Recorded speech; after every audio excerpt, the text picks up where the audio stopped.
বিসমিল্লাহির রহমানির রহিম। পরম করুণাময় ও অসীম দয়ালু আল্লাহর নামে শুরু। لم يكن الذين كفروا من أهل الكتاب والمشركين منفكين حتى تأتيهم البينة رسول من الله يتلو صحفا مطهرة فيها كتب قيمة।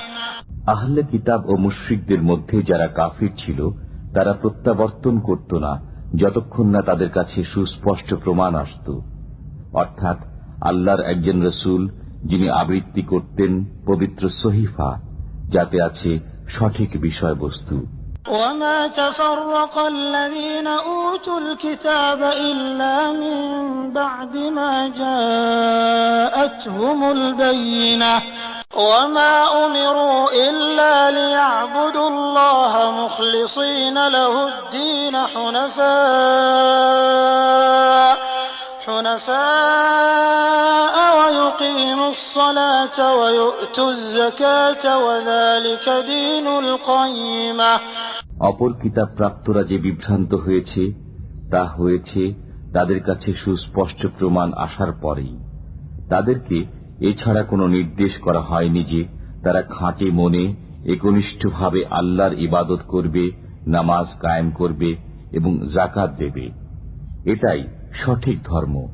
إن الذين كفروا من أهل الكتاب والمشركين في نار جهنم خالدين فيها أولئك هم شر البرية إن الذين آمنوا وعملوا الصالحات أولئك هم خير البرية।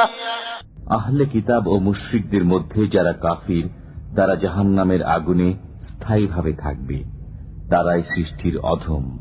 যারা ঈমান আনে ও সৎকর্ম করে তারাই সৃষ্টির সেরা।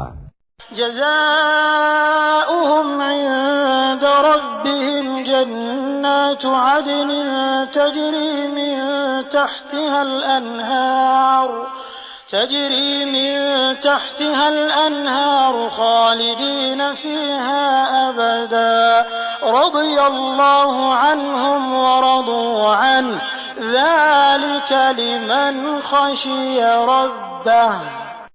তাদের পালনকর্তার কাছে রয়েছে তাদের প্রতিদান, চিরকাল বসবাসের জান্নাত, যার তলদেশে নির্ঝরিণী প্রবাহিত।